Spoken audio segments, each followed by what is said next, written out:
Crêpes. La Tour Eiffel qui nous accueille ce matin pour Europe Matin jusqu'à 9h.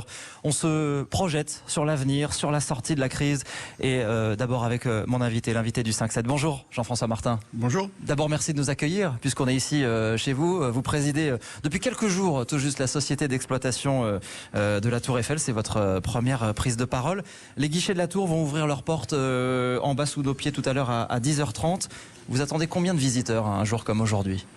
Aujourd'hui, on est dans une période un peu particulière parce que la rentrée scolaire et les vacances sont terminées. On est en pleine semaine et évidemment les frontières ne se sont pas réouvertes. Donc ça reste pour nous une période où l'activité reste très dégradée. Donc on est aujourd'hui aux alentours de 2000 à peu près visiteurs par jour contre normalement 13 ou 14 000 sur la même période dans une année normale. Donc ça reste pour la Tour Eiffel une période très dégradée. Donc 6 fois moins qu'une période normale. Je vous pose la question parce que on est venu préparer cette émission il y a quelques jours en plein après-midi et c'est vrai que sur les plateformes au premier, au deuxième, au troisième étage ces plateformes sont désertées. C'est une image qui est inquiétante.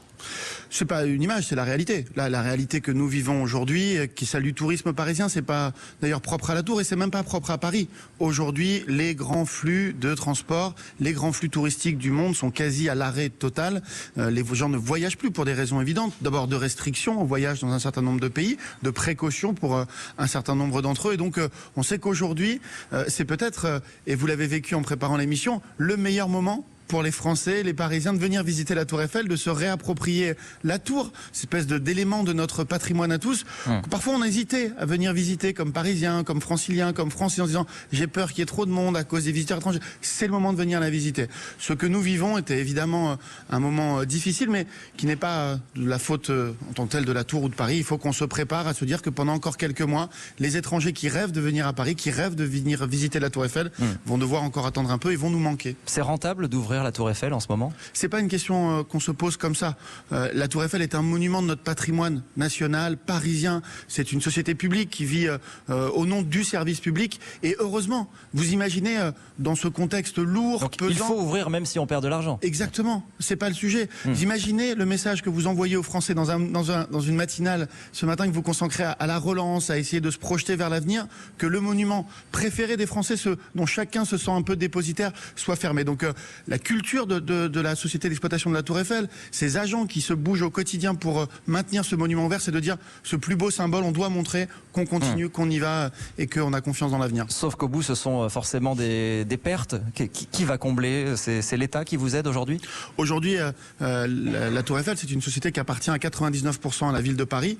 Donc on va faire à la fin de l'année le bilan de ce que tout ça évidemment coûte, parce que là encore, sur la période, il faut continuer à investir pour l'avenir, parce que certes, il y a moins de visiteurs et pour autant, il faut continuer à entretenir ce joyau. Il faut finir la 20e campagne de peinture en ce moment. Il faut rénover l'ascenseur. Il faut préparer l'avenir de la Tour Eiffel et continuer à investir. On reviendra vers, évidemment, la ville de Paris, sans doute à un moment donné l'État, au titre du soutien au secteur touristique. Mais on doit d'abord assumer que cette belle tour est celle des Français et ne peut pas fermer, ne peut pas être en ce moment dans des calculs strictement comptables. Le retour à la normale ou à la quasi-normale, vous le voyez pour quand ? Je ne sais pas ce que veut dire quasi normal. Si on regarde les prévisions des compagnies aériennes, c'est entre 2023 et 2027 qu'on estime retrouver un trafic aérien comparable à celui de 2019, qui était une année extraordinaire. Disons que tout ça reste suspendu à la découverte d'un vaccin, à un tassement de l'épidémie pour des raisons qu'on ignorerait, mais l'objectif est de passer cet hiver, sans doute encore un peu en serrant les dents, mais de se projeter sur le printemps, sur l'été prochain, avec optimisme et enthousiasme, en disant au moins les Français, les voyageurs européens, sans doute dans un premier temps, les marchés proches, pourront commencer à revenir et à profiter de la Tour Eiffel. C'est un moment qui vous force quelque part à vous réinventer aussi ?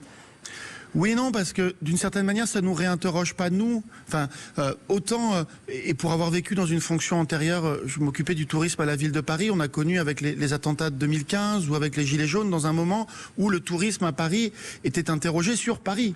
Est-ce qu'on peut venir à Paris parce que c'est sûr? Est-ce qu'on peut venir à Paris? Là, le problème n'est pas lié à la Tour Eiffel ou n'est pas lié à Paris. Le problème, c'est qu'il n'y a plus de tourisme dans le monde. Mais est-ce qu'on retrouvera ce tourisme de masse qu'on avait? C'est une question aussi. Ou est-ce qu'on ne va pas basculer dans un monde où on prendra peut-être un peu moins l'avion, où on fera peut-être moins de voyages lointains? Ça, c'est une tendance, pour le coup, de fond, qui est celle de la réduction de l'empreinte carbone des visiteurs, que chacun s'interroge sur est-ce que je dois prendre l'avion pour partir en vacances. Mais c'est sans doute là où, déjà, la Tour... Paris avait déjà fait leur mue vers se concentrer sur les marchés européens. Aujourd'hui, il y a de quoi, sur les marchés pas loin, sur ce où on peut venir en train, sur le Royaume-Uni, sur la Belgique, sur les Pays-Bas, sur l'Espagne, sur l'Italie, de quoi offrir à Paris des visiteurs réguliers, fidèles, qui aiment Paris, qui aiment la Tour Eiffel comme le font les Français et qui rêvent de la visiter comme les Parisiens ont la chance de le faire en ce moment et de continuer à le faire. Vous le mentionniez, il y a des filets sur la Tour Eiffel, des travaux de peinture ont commencé.